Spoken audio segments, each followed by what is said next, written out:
El mar es un fluido dinámico que interactúa con la atmósfera y la superficie sólida de nuestro planeta.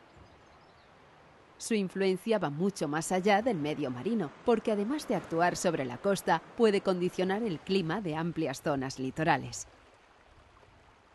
En las zonas de climas extremos, el elevado calor latente del agua ayuda a suavizar las temperaturas extremas del aire. Desde el punto de vista físico, el agua del mar es una disolución de sales minerales en agua pura. Estas sales provienen de la descomposición de las rocas de las montañas. Los materiales solubles son transportados hacia el mar por las aguas continentales. Entre todas las sales minerales que hay en el mar, la más abundante es el cloruro sódico. Pero además, también hay disueltos nitratos y fosfatos que, aunque se encuentran en proporciones más pequeñas, son muy importantes para numerosos organismos marinos. La salinidad del agua de mar es la cantidad de sales minerales que hay por kilogramo de agua. El valor medio de todos los océanos es de unos 35 gramos por litro de agua, es decir, un 35 por 1000. La salinidad no es un valor constante, ya que varía a lo largo del año y según las condiciones ambientales cercanas. Por ejemplo, cerca del litoral, la salinidad puede aumentar por la evaporación del agua de mar o puede disminuir por la llegada de agua dulce de los ríos o de la lluvia. Debido a la evaporación intensa, en las lagunas litorales puede desaparecer el agua y formarse cristales de sal que van precipitando. Es esto lo que ocurre en las salinas. En el agua de los océanos también hay disueltos gases atmosféricos. En la superficie se produce un intercambio de gases entre la atmósfera y el mar. El proceso tiene una tendencia al equilibrio.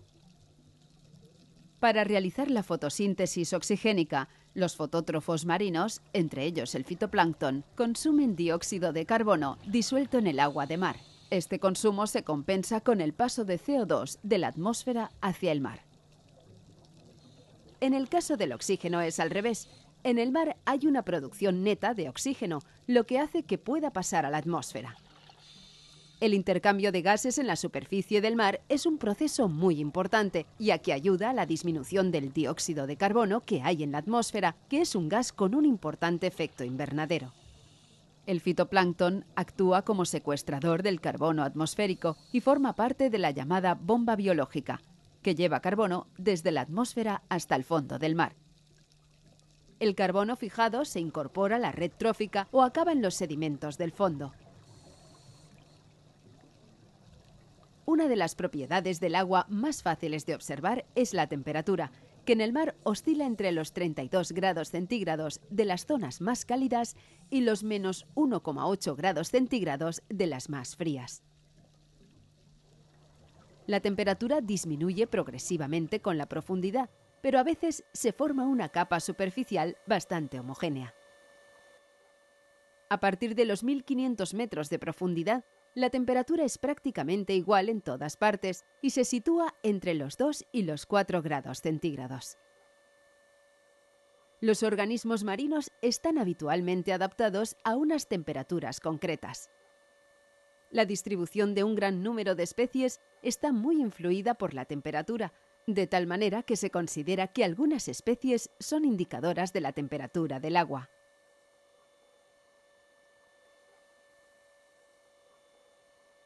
La densidad del agua de mar es proporcional a la salinidad, es decir, cuanta más salinidad, más densa es el agua y pesa más, pero al mismo tiempo es inversamente proporcional a la temperatura, lo que significa que con una misma salinidad, el agua más caliente tiene menos densidad que la más fría. Las variaciones de densidad son responsables de las corrientes marinas, ya que el agua más densa, es decir, más pesada, se hunde y desplaza la otra hacia la superficie sin que se mezclen entre ellas. Estos movimientos originan la circulación de las grandes masas de agua de los océanos, tanto en las capas superficiales como en las grandes profundidades. Por el fondo circula el agua más densa y por la superficie la menos densa, a menudo sin que se mezclen entre ellas. Las corrientes ascendentes transportan grandes cantidades de nutrientes hacia la superficie y favorecen la proliferación de plancton. Se llaman corrientes de afloramiento. En el interior de las cuevas submarinas se pueden ver ejemplos de cómo aguas de diferente densidad no se mezclan.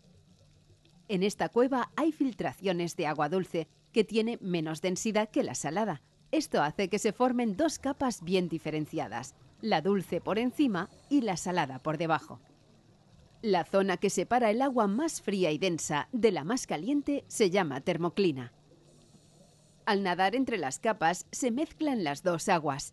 Allí donde se mezclan se produce una turbulencia que incluso dificulta la visión.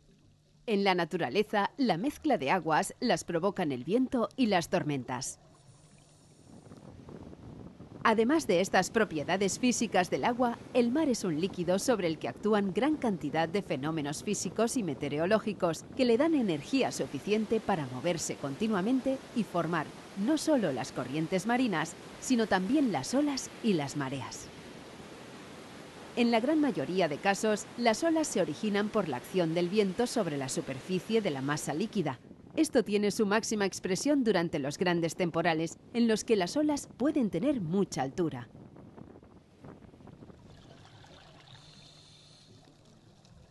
Ocasionalmente se pueden producir olas de gran poder destructivo, causadas por movimientos de la corteza de la Tierra durante los terremotos, como por ejemplo los tsunamis.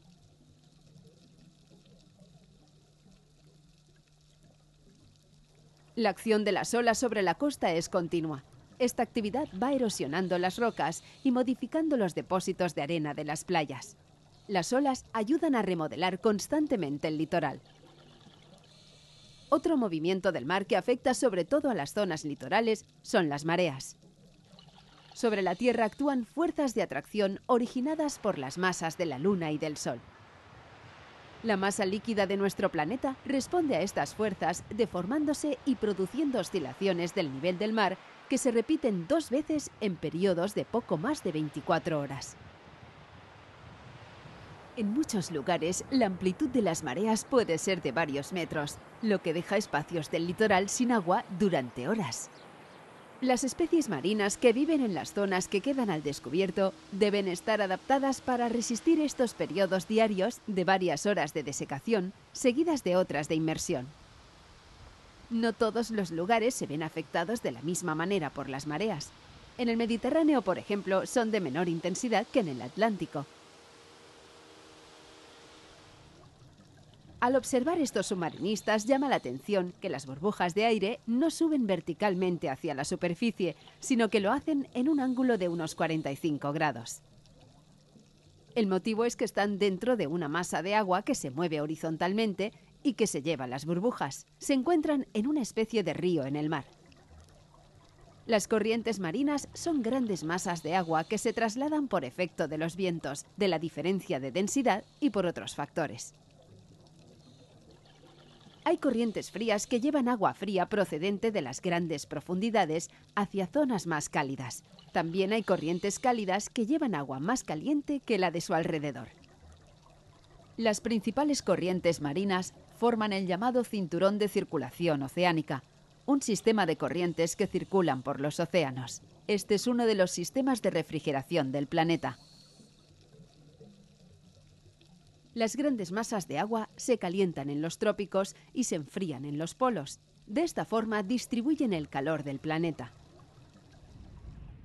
Estas corrientes condicionan los ecosistemas marinos de los lugares por donde pasan, así como el clima de las zonas terrestres cercanas a su recorrido. Para valorar el impacto de las corrientes marinas, comparamos 3 puntos situados en una latitud geográfica similar. Por su situación, cabría esperar unas características parecidas, pero no es así. El primer punto está situado en la costa de la península de California. El litoral del Océano Pacífico de esta península está bajo la influencia de la corriente fría de California, que tiene entre 200 y 400 kilómetros de ancho y se mueve a una velocidad de 0,25 metros por segundo. Aquí la temperatura superficial del agua oscila entre los 20 grados en verano y poco más de 7 grados en invierno. Estas temperaturas impiden la existencia de los arrecifes de coral que hay en el Caribe en la misma latitud. El agua de esta corriente sube de los grandes fondos oceánicos y lleva una gran cantidad de nutrientes hacia la superficie. Esto hace que haya una proliferación tan alta de fitoplancton que el agua toma un color verdoso muy característico. Este fitoplancton atrae al zooplancton, que durante la noche sube a comer cerca de la superficie. Su densidad puede ser muy elevada. Son aguas muy productivas.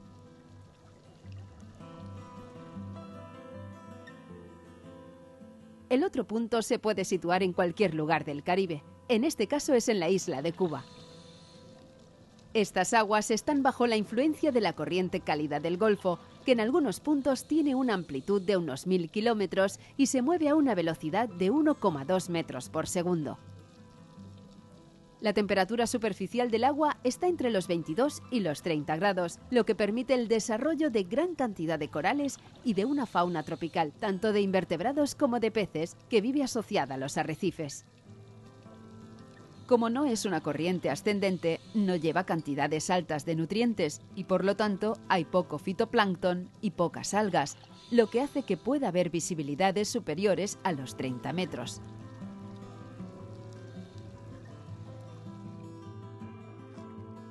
En las Islas Canarias llega una corriente fría que tiene un frente de unos 500 kilómetros.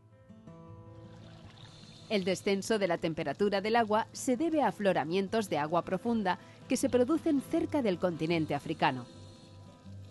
La temperatura del agua se sitúa entre los 19 y los 26 grados, unos valores suaves, pero que aún impiden la formación de arrecifes de coral.